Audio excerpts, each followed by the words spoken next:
Andriy Semyonovich was an amic, scrofulous little man, with strangely flaxen mutton-chop whiskers of which he was very proud. He was a clerk and had almost always something wrong with his eyes. He was rather soft-hearted, but self-confident and sometimes extremely conceited in speech, which had an absurd effect, incongruous with his little figure. He was one of the lodgers most respected by Amalia Ivanovna, for he did not get drunk and paid regularly for his lodgings. Andriy Semyonovich really was rather stupid. He attached himself to the cause of progress and our younger generation from enthusiasm. He was one of the numerous and varied legion of dullards, of half-animate abortions, conceited, half-educated coxcombs, who attach themselves to the idea most in fashion only to vulgarize it, and who caricature every cause they serve, however sincerely. Though Lebeziatnikov was so good-natured, he, too, was beginning to dislike Fyodor Petrovich. This happened on both sides unconsciously.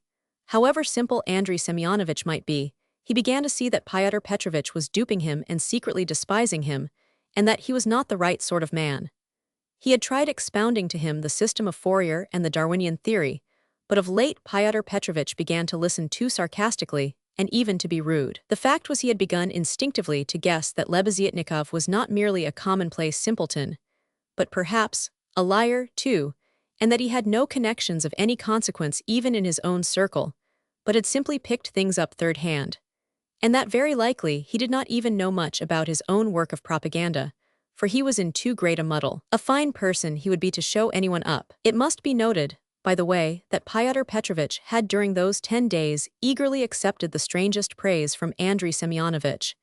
He had not protested, for instance, when Andriy Semyonovich belauded him for being ready to contribute to the establishment of the new commune, or to abstain from christening his future children, or to acquiesce if Dounia were to take a lover a month after marriage, and so on.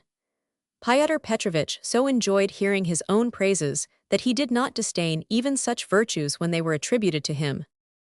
Fyodor Petrovich had had occasion that morning to realize some 5% bonds, and now he sat down to the table and counted over bundles of notes. Andriy Semyonovich, who hardly ever had any money, walked about the room pretending to himself to look at all those bank notes with indifference and even contempt. Nothing would have convinced Fyodor Petrovich that Andriy Semyonovich could really look on the money unmoved, and the latter, on his side, kept thinking bitterly that Fyodor Petrovich was capable of entertaining such an idea about him, and was, perhaps, glad of the opportunity of teasing his young friend by reminding him of his inferiority and the great difference between them. He found him incredibly inattentive and irritable, though he, Andriy Semyonovich, began enlarging on his favorite subject, the foundation of a new special commune. The brief remarks that dropped from Fyodor Petrovich between the clicking of the beads on the reckoning frame betrayed unmistakable and discourteous irony. But the humane Andriy Semyonovich ascribed Fyodor Petrovich's ill humor to his recent breach with Dounia, and he was burning with impatience to discourse on that theme. He had something progressive to say on the subject which might console his worthy friend, and could not fail to promote his development. There is some sort of festivity being prepared at that. At the widow S., isn't there? Fyodor Petrovich asked suddenly, interrupting Andriy Semyonovich at the most interesting passage. Why don't you know? Why, I was telling you last night what I think about all such ceremonies. And she invited you too, I heard. You were talking to her yesterday. I should never have expected that beggarly fool would have spent on this feast all the money she got from that other fool, Raskolnikov.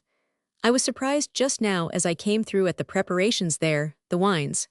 Several people are invited. It's beyond everything, continued Fyodor Petrovich, who seemed to have some object in pursuing the conversation. What, you say I am asked too? When was that? I don't remember. But I shan't go. Why should I? I only said a word to her in passing yesterday of the possibility of her obtaining a year's salary as a destitute widow of a government clerk. I suppose she has invited me on that account, hasn't she? He. I don't intend to go either, said Lebeziatnikov. I should think not, after giving her a thrashing. You might well hesitate, he. Who thrashed whom? Cried Lebeziatnikov, flustered and blushing. Why, you thrashed Katerina Ivanovna a month ago. I heard so yesterday. So that's what your convictions amount to. And the woman question, too, wasn't quite sound, he. And Fyodor Petrovich, as though comforted, went back to clicking his beads. It's all slander and nonsense, cried Lebeziatnikov, who was always afraid of allusions to the subject. It was not like that at all, it was quite different. You've heard it wrong, it's a libel. I was simply defending myself. She rushed at me first with her nails, she pulled out all my whiskers. It's permissible for anyone, I should hope, to defend himself, and I never allow anyone to use violence to me on principle, for it's an act of despotism. What was I to do? I simply pushed her back. He, Luzhin went on laughing maliciously. You keep on like that because you are out of humor yourself. But that's nonsense and it has nothing whatever to do with the woman question. You don't understand. I used to think indeed that if women are equal to men in all respects, even in strength, as is maintained now, there ought to be equality in that too. Of course, I reflected afterwards that such a question ought not really to arise, for there ought not to be fighting, and in the future society fighting is unthinkable. And that it would be a queer thing to seek for equality in fighting, I am not so stupid. Though of course there is fighting. There won't be later, but at present there is. Confound it, how muddled one gets with you.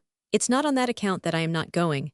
I am not going on principle, not to take part in the revolting convention of memorial dinners, that's why, though of course one might go to laugh at it. I am sorry there won't be any priests at it. I should certainly go if there were. Then you would sit down at another man's table and insult it, and those who invited you. Certainly not insult but protest. I should do it with a good object. I might indirectly assist the cause of enlightenment and propaganda. It's a duty of every man to work for enlightenment and propaganda, and the more harshly, perhaps, the better. I might drop a seed, an idea, and something might grow up from that seed. How should I be insulting them? They might be offended at first, but afterwards they'd see I'd done them a service. You know, Terabieva, who is in the community now, was blamed because when she left her family and devoted herself, she wrote to her father and mother that she wouldn't go on living conventionally and was entering on a free marriage, and it was said that that was too harsh, that she might have spared them and have written more kindly. I think that's all nonsense and there's no need of softness. On the contrary, what's wanted is protest. Varens had been married 7 years. She abandoned her 2 children. She told her husband straight out in a letter, I have realized that I cannot be happy with you. I can never forgive you that you have deceived me by concealing from me that there is another organization of society by means of the communities. I have only lately learned it from a great-hearted man to whom I have given myself and with whom I am establishing a community. I speak plainly because I consider it dishonest to deceive you. Do as you think best. Do not hope to get me back, you are too late. I hope you will be happy. That's how letters like that ought to be written. Is that Terabieva, the one you said had made a 3rd free marriage? No, it's only the 2nd, really. But what if it were the 4th, what if it were the 15th, that's all nonsense. And if ever I regretted the death of my father and mother, it is now, and I sometimes think if my parents were living what a protest I would have aimed at them. I would have done something on purpose. I would have shown them, I would have astonished them. I am really sorry there is no one to surprise, hee. Well, be that as you will, Fyodor Petrovich interrupted, but tell me this. Do you know the dead man's daughter, the delicate-looking little thing? It's true what they say about her, isn't it? What of it? I think, that is, it is my own personal conviction that this is the normal condition of women. Why not? I mean distinguons. In our present society it is not altogether normal, because it is compulsory, but in the future society it will be perfectly normal, because it will be voluntary. Even as it is, she was quite right. She was suffering and that was her asset, so to speak, her capital which she had a perfect right to dispose of. Of course, in the future society there will be no need of assets, but her part will have another significance, rational and in harmony with her environment. As to Sofya Semyonovna personally, I regard her action as a vigorous protest against the organization of society, and I respect her deeply for it. I rejoice indeed when I look at her. I was told that you got her turned out of these lodgings. Lebeziatnikov was enraged. That's another slander, he yelled. It was not so at all. That was all Katerina Ivanovna's invention, for she did not understand. And I never made love to Sofya Semyonovna. I was simply developing her, entirely disinterestedly, trying to rouse her to protest. All I wanted was her protest, and Sofya Semyonovna could not have remained here anyway. Have you asked her to join your community? You keep on laughing and very inappropriately, allow me to tell you. You don't understand. There is no such role in a community. The community is established that there should be no such roles. In a community, such a role is essentially transformed, and what is stupid here is sensible there. What, under present conditions, is unnatural becomes perfectly natural in the community. It all depends on the environment. It's all the environment, and man himself is nothing. And I am on good terms with Sofia Semyonovna to this day, which is a proof that she never regarded me as having wronged her. I am trying now to attract her to the community, but on quite a different footing. What are you laughing at? We are trying to establish a community of our own, a special one on a broader basis. We have gone further in our convictions. We reject more. And meanwhile I'm still developing Sofia Semyonovna. She has a beautiful, beautiful character. And you take advantage of her fine character, eh? Hee. No, no, oh no, on the contrary. Oh, on the contrary, hee, a queer thing to say. Believe me, why should I disguise it? In fact, I feel it strange myself how timid, chaste, and modern she is with me. And you, of course, are developing her. Hee, trying to prove to her that all that modesty is nonsense. Not at all, not at all. How coarsely, how stupidly, excuse me saying so, you misunderstand the word development. Good heavens, how crude you still are. We are striving for the freedom of women, and you have only one idea in your head. Setting aside the general question of chastity and feminine modesty as useless in themselves and indeed prejudices, I fully accept her chastity with me, because that's for her to decide. Of course, if she were to tell me herself that she wanted me, I should think myself very lucky, because I like the girl very much. But as it is, no one has ever treated her more courteously than I, with more respect for her dignity. I wait in hopes, that's all. You had much better make her a present of something. I bet you never thought of that. You don't understand, as I've told you already. Of course, she is in such a position, but it's another question. Quite another question. You simply despise her. Seeing a fact which you mistakenly consider deserving of contempt, you refuse to take a humane view of a fellow creature. You don't know what a character she is. I am only sorry that of late she has quite given up reading and borrowing books. I used to lend them to her. I am sorry, too, that with all the energy and resolution in protesting, which she has already shown once, she has little self-reliance, little, so to say, independence, so as to break free from certain prejudices and certain foolish ideas. Yet she thoroughly understands some questions, for instance about kissing of hands, that is, that it's an insult to a woman for a man to kiss her hand, because it's a sign of inequality. We had a debate about it, and I described it to her. She listened attentively to an account of the workmen's associations in France, too. Now I am explaining the question of coming into the room in the future society. And what's that, pray? We had a debate lately on the question. Has a member of the community the right to enter another member's room, whether man or woman, at any time? And we decided that he has. It might be at an inconvenient moment, hee. Lebeziatnikov was really angry. You are always thinking of something unpleasant, he cried with aversion. Tfoo, how vexed I am that when I was expounding our system, I referred prematurely to the question of personal privacy.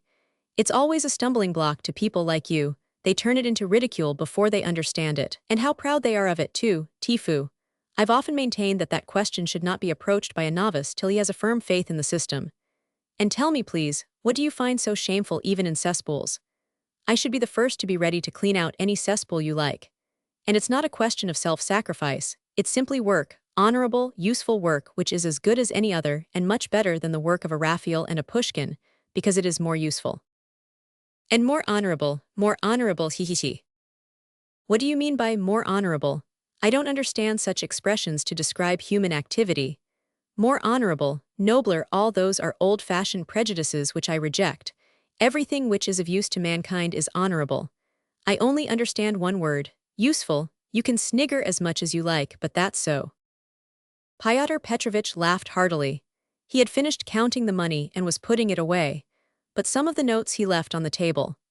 The cesspool question had already been a subject of dispute between them. What was absurd was that it made Lebeziatnikov really angry, while it amused Luzhin, and at that moment he particularly wanted to anger his young friend. It's your ill luck yesterday that makes you so ill-humored and annoying, blurted out Lebeziatnikov, who in spite of his independence and his protests, did not venture to oppose Fyodor Petrovich and still behaved to him with some of the respect habitual in earlier years. You'd better tell me this, Fyodor Petrovich interrupted with haughty displeasure. Can you, Or rather, are you really friendly enough with that young person to ask her to step in here for a minute? I think they've all come back from the cemetery. I heard the sound of steps. I want to see her, that young person." "What for?" Lebeziatnikov asked with surprise. "Oh, I want to. I am leaving here today or tomorrow, and therefore I wanted to speak to her about. However, you may be present during the interview. It's better you should be, indeed, for there's no knowing what you might imagine." "I shan't imagine anything. I only asked, and if you've anything to say to her, nothing is easier than to call her in. I'll go directly, and you may be sure I won't be in your way." 5 minutes later, Lebeziatnikov came in with Sonya. She came in very much surprised and overcome with shyness as usual. She was always shy in such circumstances and was always afraid of new people. She had been as a child and was even more so now. Fyodor Petrovich met her politely and affably, but with a certain shade of bantering familiarity, which in his opinion was suitable for a man of his respectability and weight in dealing with a creature so young and so interesting as she. He hastened to reassure her and made her sit down facing him at the table. Sonya sat down, looked about her, at Lebeziatnikov, at the notes lying on the table, and then again at Fyodor Petrovich, and her eyes remained riveted on him. Lebeziatnikov was moving to the door.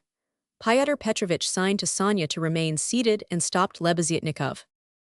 "Is Raskolnikov in there? Has he come?" he asked him in a whisper. "Raskolnikov, yes, why, yes, he is there. I saw him just come in. Why?" "Well, I particularly beg you to remain here with us and not to leave me alone with this young woman. I only want a few words with her, but God knows what they may make of it. I shouldn't like Raskolnikov to repeat anything. You understand what I mean." "I understand." Lebeziatnikov saw the point. "Yes, you are right. Of course, I am convinced personally that you have no reason to be uneasy, but still you are right. Certainly I'll stay. I'll stand here at the window and not be in your way. I think you are right." Fyodor Petrovich returned to the sofa, sat down opposite Sonya, looked attentively at her, and assumed an extremely dignified, even severe expression, as much as to say, "Don't you make any mistake, madam." Sonya was overwhelmed with embarrassment. "In the first place, Sofya Semyonovna, will you make my excuses to your respected mamma? That's right, isn't it? Katerina Ivanovna stands in the place of a mother to you." Fyodor Petrovich began with great dignity, though affably. It was evident that his intentions were friendly. "Quite so, yes, the place of a mother," Sonya answered, timidly and hurriedly. "Then will you make my apologies to her? Through inevitable circumstances, I am forced to be absent, and shall not be at the dinner in spite of your mamma's kind invitation." "Yes, I'll tell her, at once." And Sonya hastily jumped up from her seat. "Wait, that's not all." Fyodor Petrovich detained her, smiling at her simplicity and ignorance of good manners. "And you know me little, my dear Sofya Semyonovna, if you suppose I would have ventured to trouble a person like you for a matter of so little consequence affecting myself only.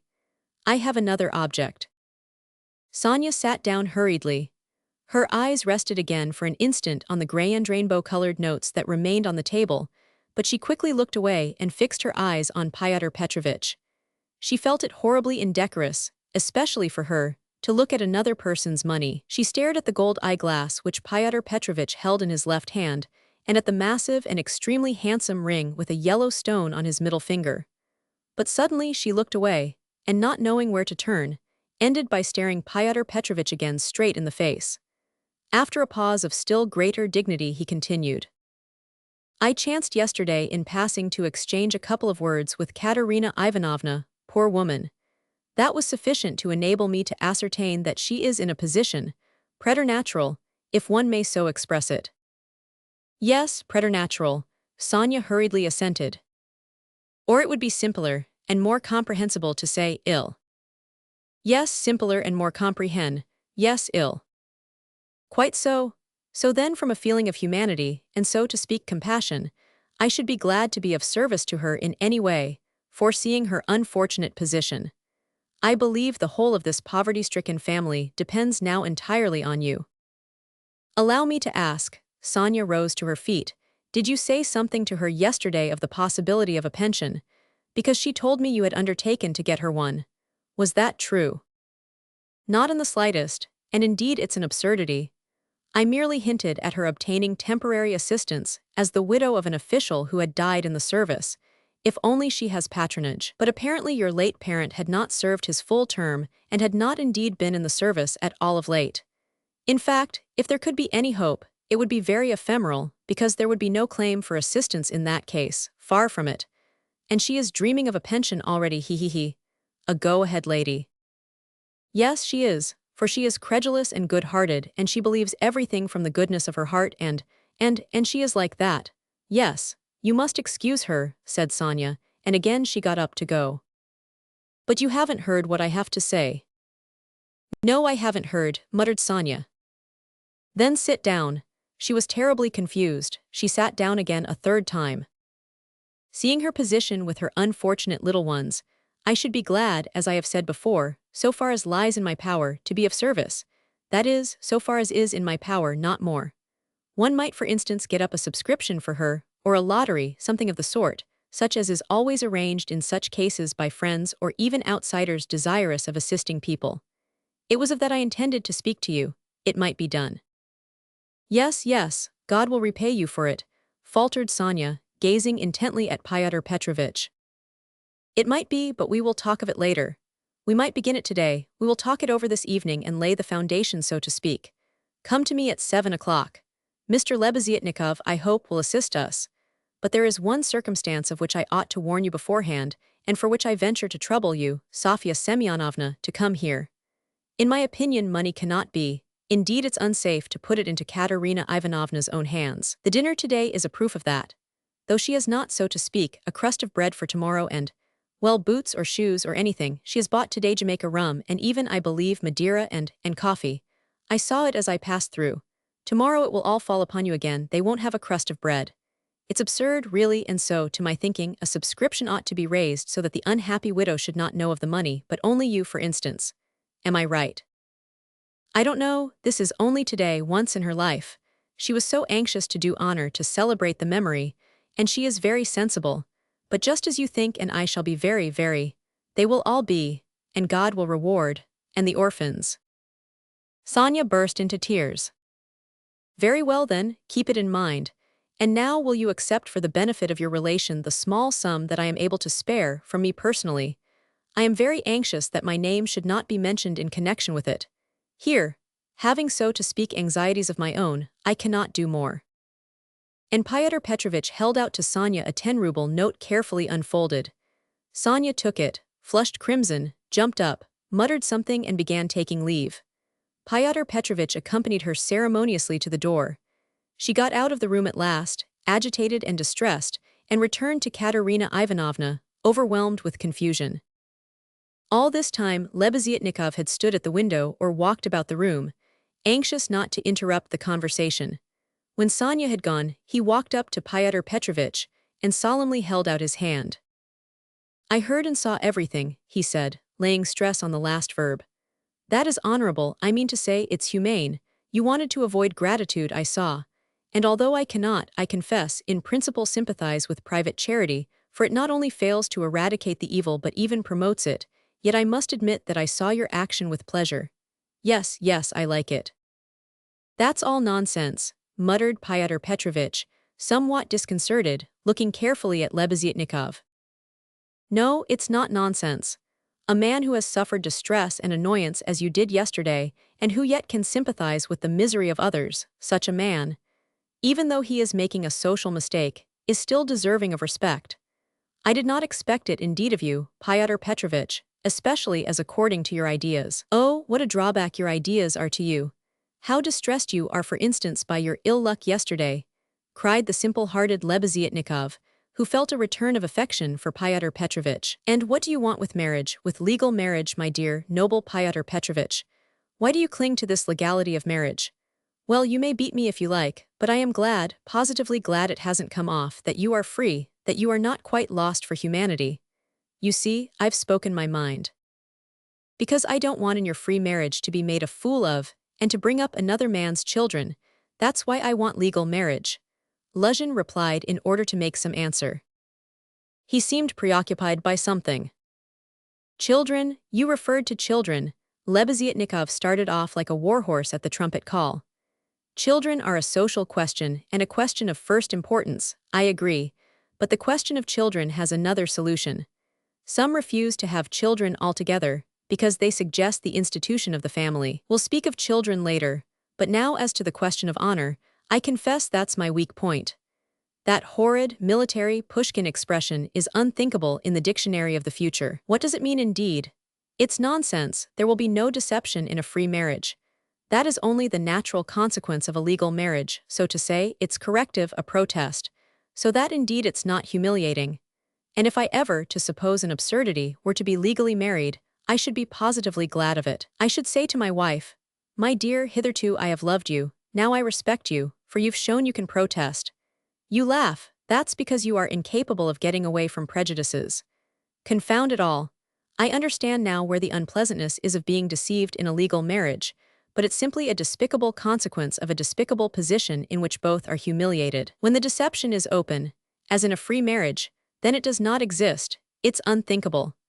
Your wife will only prove how she respects you by considering you incapable of opposing her happiness and avenging yourself on her for her new husband. Damn it all, I sometimes dream if I were to be married, foo. I mean if I were to marry, legally or not, it's just the same, I should present my wife with a lover if she had not found one for herself. My dear, I should say, I love you, but even more than that I desire you to respect me. See, am I not right? Fyodor Petrovich sniggered as he listened, but without much merriment. He hardly heard it indeed. He was preoccupied with something else, and even Lebeziatnikov at last noticed it. Fyodor Petrovich seemed excited and rubbed his hands. Lebeziatnikov remembered all this and reflected upon it afterwards. Chapter 2. It would be difficult to explain exactly what could have originated the idea of that senseless dinner in Katerina Ivanovna's disordered brain. Nearly 10 of the 20 rubles, given by Raskolnikov for Marmeladov's funeral, were wasted upon it. Possibly Katerina Ivanovna felt obliged to honor the memory of the deceased suitably, that all the lodgers, and still more Amalia Ivanovna, might know that he was in no way their inferior, and perhaps very much their superior, and that no one had the right to turn up his nose at him. Perhaps the chief element was that peculiar poor man's pride, which compels many poor people to spend their last savings on some traditional social ceremony, simply in order to do like other people, and not to be looked down upon. It is very probable, too, that Katerina Ivanovna longed on this occasion, at the moment when she seemed to be abandoned by everyone, to show those wretched contemptible lodgers that she knew how to do things, how to entertain, and that she had been brought up in a genteel, she might almost say aristocratic colonel's family, and had not been meant for sweeping floors and washing the children's rags at night. Even the poorest and most broken-spirited people are sometimes liable to these paroxysms of pride and vanity, which take the form of an irresistible nervous craving. And Katerina Ivanovna was not broken-spirited. She might have been killed by circumstance, but her spirit could not have been broken, that is, she could not have been intimidated, her will could not be crushed. Moreover, Sonya had said with good reason that her mind was unhinged. She could not be said to be insane, but for a year past she had been so harassed that her mind might well be overstrained. The later stages of consumption are apt, doctors tell us, to affect the intellect. There was no great variety of wines, nor was there Madeira, but wine there was. There was vodka, rum, and Lisbon wine, all of the poorest quality but in sufficient quantity. Besides the traditional rice and honey, there were 3 or 4 dishes, one of which consisted of pancakes, all prepared in Amalia Ivanovna's kitchen. 2 samovars were boiling, that tea and punch might be offered after dinner. Katerina Ivanovna had herself seen to purchasing the provisions, with the help of one of the lodgers, an unfortunate little Pole who had somehow been stranded at Madame Lipovetsky's. He promptly put himself at Katerina Ivanovna's disposal, and had been all that morning, and all the day before running about as fast as his legs could carry him, and very anxious that everyone should be aware of it. For every trifle he ran to Katerina Ivanovna, even hunting her out at the bazaar, at every instant called her Panny. She was heartily sick of him before the end, though she had declared at first that she could not have got on without this serviceable and magnanimous man. It was one of Katerina Ivanovna's characteristics to paint everyone she met in the most glowing colors. Her praises were so exaggerated as sometimes to be embarrassing.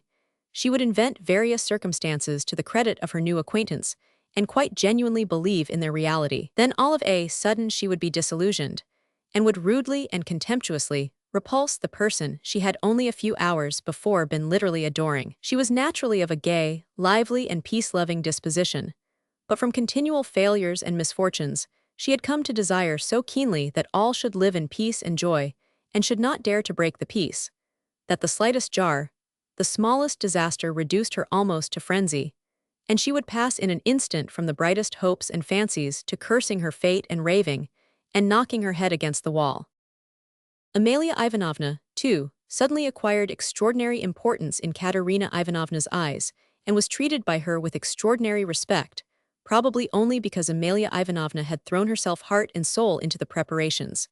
She had undertaken to lay the table, to provide the linen, crockery, etc., and to cook the dishes in her kitchen, and Katerina Ivanovna had left it all in her hands and gone herself to the cemetery. Everything had been well done. Even the tablecloth was nearly clean. The crockery, knives, forks, and glasses were, of course, of all shapes and patterns, lent by different lodgers. But the table was properly laid at the time fixed, and Amalia Ivanovna, feeling she had done her work well, had put on a black silk dress and a cap with new mourning ribbons and met the returning party with some pride. This pride, though justifiable, displeased Katerina Ivanovna for some reason, as though the table could not have been laid except by Amalia Ivanovna.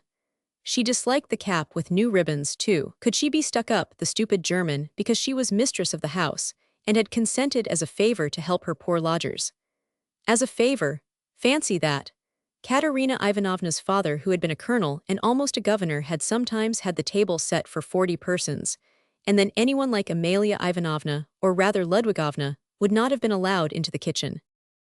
Katerina Ivanovna, however, put off expressing her feelings for the time, and contented herself with treating her coldly, though she decided inwardly that she would certainly have to put Amalia Ivanovna down and set her in her proper place, for goodness only knew what she was fancying herself. Katerina Ivanovna was irritated too by the fact that hardly any of the lodgers invited had come to the funeral, except the Pole who had just managed to run into the cemetery, while to the memorial dinner the poorest and most insignificant of them had turned up, the wretched creatures, many of them not quite sober. The older and more respectable of them all, as if by common consent, stayed away. Fyodor Petrovich Lezhin, for instance, who might be said to be the most respectable of all the lodgers, did not appear, though Katerina Ivanovna had the evening before told all the world, that is Amalia Ivanovna, Polenka, Sonya, and the Pole, that he was the most generous, noble-hearted man with a large property and vast connections, who had been a friend of her first husband's, and a guest in her father's house, and that he had promised to use all his influence to secure her a considerable pension. It must be noted that when Katerina Ivanovna exalted anyone's connections and fortune, it was without any ulterior motive, quite disinterestedly, for the mere pleasure of adding to the consequence of the person praised. Probably taking his cue from Lezhin, that contemptible wretch Lebeziatnikov had not turned up either. What did he fancy himself?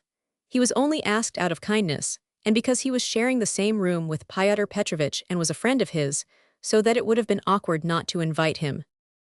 Among those who failed to appear were the genteel lady and her old maidish daughter, who had only been lodgers in the house for the last fortnight, but had several times complained of the noise and uproar in Katerina Ivanovna's room, especially when Marmeladov had come back drunk. Katerina Ivanovna heard this from Amalia Ivanovna, who, quarreling with Katerina Ivanovna and threatening to turn the whole family out of doors, had shouted at her that they were not worth the foot of the honorable lodgers whom they were disturbing. Katerina Ivanovna determined now to invite this lady and her daughter, whose foot she was not worth, and who had turned away haughtily when she casually met them, so that they might know that she was more noble in her thoughts and feelings and did not harbor malice, and might see that she was not accustomed to her way of living. She had proposed to make this clear to them at dinner with allusions to her late father's governorship, and also at the same time to hint that it was exceedingly stupid of them to turn away on meeting her. The fat Colonel Major, he was really a discharged officer of low rank, was also absent, but it appeared that he had been not himself for the last 2 days. The party consisted of the Pole, a wretched-looking clerk with a spotty face and a greasy coat, who had not a word to say for himself, and smelt abominably, a deaf and almost blind old man who had once been in the post office and who had been from immemorial ages maintained by someone at Amalia Ivanovna's. A retired clerk of the commissariat department came, too, He was drunk, had a loud and most unseemly laugh and only fancy, was without a waistcoat. One of the visitors sat straight down to the table without even greeting Katerina Ivanovna. Finally, one person having no suit appeared in his dressing gown, but this was too much, and the efforts of Amalia Ivanovna and the Pole succeeded in removing him. The Pole brought with him, however, two other Poles who did not live at Amalia Ivanovna's and whom no one had seen here before. All this irritated Katerina Ivanovna intensely. For whom had they made all these preparations then? To make room for the visitors, the children had not even been laid for at the table, but the two little ones were sitting on a bench in the furthest corner with their dinner laid on a box, while Polenka as a big girl had to look after them, feed them, and keep their noses wiped like well-bred children. Katerina Ivanovna, in fact, could hardly help meeting her guests with increased dignity and even haughtiness. She stared at some of them with special severity and loftily invited them to take their seats. Rushing to the conclusion that Amalia Ivanovna must be responsible for those who were absent, she began treating her with extreme nonchalance, which the latter promptly observed and resented. Such a beginning was no good omen for the end. All were seated at last. Raskolnikov came in almost at the moment of their return from the cemetery. Katerina Ivanovna was greatly delighted to see him, in the first place, because he was the one educated visitor, and, as everyone knew, was in 2 years to take a professorship in the university, and secondly because he immediately and respectfully apologized for having been unable to be at the funeral. She positively pounced upon him and made him sit on her left hand. Amalia Ivanovna was on her right. In spite of her continual anxiety that the dishes should be passed round correctly and that everyone should taste them, in spite of the agonizing cough which interrupted her every minute and seemed to have grown worse during the last few days, she hastened to pour out in a half-whisper to Raskolnikov all her suppressed feelings and her just indignation at the failure of the dinner, interspersing her remarks with lively and uncontrollable laughter at the expense of her visitors, and especially of her landlady.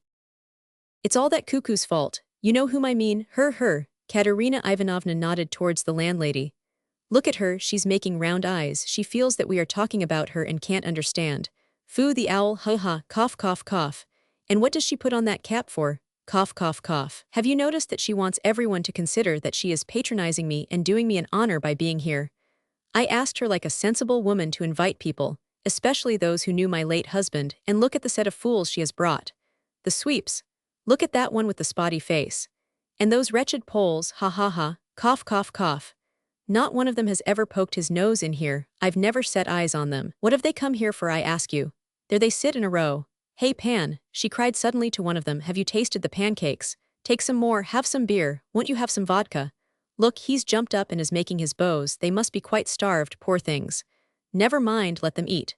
They don't make a noise anyway, though I'm really afraid for our landlady's silver spoons. Amalia Ivanovna," she addressed her suddenly, almost aloud, "if your spoons should happen to be stolen, I won't be responsible, I warn you. Ha. She laughed, turning to Raskolnikov and again nodding towards the landlady in high glee at her sally.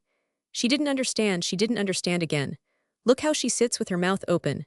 An owl, a real owl, an owl in new ribbons, ha. Here her laugh turned again to an insufferable fit of coughing that lasted 5 minutes. Drops of perspiration stood out on her forehead, and her handkerchief was stained with blood. She showed Raskolnikov the blood in silence, and as soon as she could get her breath began whispering to him again with extreme animation and a hectic flush on her cheeks. "Do you know, I gave her the most delicate instructions, so to speak, for inviting that lady and her daughter, you understand of whom I am speaking. It needed the utmost delicacy, the greatest nicety, but she has managed things so that that fool, that conceited baggage, that provincial nonentity, simply because she is the widow of a major, and has come to try and get a pension and to fray out her skirts in the government offices, because at 50 she paints her face, everybody knows it. A creature like that did not think fit to come, and has not even answered the invitation which the most ordinary good manners required. I can't understand why Fyodor Petrovich has not come. But where's Sonya? Where has she gone? Ah, there she is at last. What is it, Sonya? Where have you been? It's odd that even at your father's funeral you should be so unpunctual. Rodion Romanovich, make room for her beside you. That's your place, Sonya. Take what you like. Have some of the cold entree with jelly, that's the best. They'll bring the pancakes directly. Have they given the children some? Polenka, have you got everything? Cough, cough, cough. That's all right. Be a good girl, Lita and Kalia, don't fidget with your feet, sit like a little gentleman. What are you saying, Sonya? Sonya hastened to give her Fyodor Petrovich's apologies, trying to speak loud enough for everyone to hear, and carefully choosing the most respectful phrases which she attributed to Fyodor Petrovich. She added that Fyodor Petrovich had particularly told her to say that, as soon as he possibly could, he would come immediately to discuss business alone with her, and to consider what could be done for her, etc., etc. Sonya knew that this would comfort Katerina Ivanovna, would flatter her and gratify her pride. She sat down beside Raskolnikov. She made him a hurried bow, glancing curiously at him, but for the rest of the time she seemed to avoid looking at him or speaking to him. She seemed absent-minded, though she kept looking at Katerina Ivanovna, trying to please her. Neither she nor Katerina Ivanovna had been able to get mourning. Sonya was wearing dark brown, and Katerina Ivanovna had on her only dress, a dark striped cotton one. The message from Fyodor Petrovich was very successful. Listening to Sonya with dignity, Katerina Ivanovna inquired with equal dignity how Fyodor Petrovich was, then at once whispered almost aloud to Raskolnikov that it certainly would have been strange for a man of Fyodor Petrovich's position, and standing to find himself in such extraordinary company, in spite of his devotion to her family and his old friendship with her father. That's why I am so grateful to you, Rodion Romanovich, that you have not disdained my hospitality, even in such surroundings, she added almost aloud. But I am sure that it was only your special affection for my poor husband that has made you keep your promise.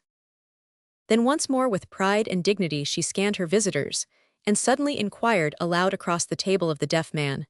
Wouldn't he have some more meat, and had he been given some wine? The old man made no answer, and for a long while could not understand what he was asked, though his neighbors amused themselves by poking and shaking him. He simply gazed about him with his mouth open, which only increased the general mirth. What an imbecile, look, why was he brought? But as to Fyodor Petrovich, I always had confidence in him, Katerina Ivanovna continued, and of course he is not like. With an extremely stern face, she addressed Amalia Ivanovna so sharply and loudly that the latter was quite disconcerted. Not like your dressed-up draggle-tails, whom my father would not have taken as cooks into his kitchen, and my late husband would have done them honor if he had invited them in the goodness of his heart. Yes, he was fond of drink, he was fond of it, he did drink, cried the commissariat clerk, gulping down his 12th glass of vodka. My late husband certainly had that weakness, and everyone knows it. Katerina Ivanovna attacked him at once, but he was a kind and honorable man who loved and respected his family. The worst of it was his good nature made him trust all sorts of disreputable people, and he drank with fellows who were not worth the sole of his shoe. Would you believe it, Rodion Romanovich, they found a gingerbread cock in his pocket. He was dead drunk, but he did not forget the children. A cock, did you say a cock? Shouted the commissariat clerk. Katerina Ivanovna did not vouchsafe a reply. She sighed, lost in thought.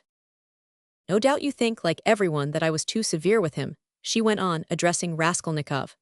But that's not so, he respected me very much. He was a kind-hearted man, and how sorry I was for him sometimes. He would sit in a corner and look at me. I used to feel so sorry for him. I used to want to be kind to him and then would think to myself, be kind to him and he will drink again. It was only by severity that you could keep him within bounds. Yes, he used to get his hair pulled pretty often, roared the commissariat clerk again, swallowing another glass of vodka.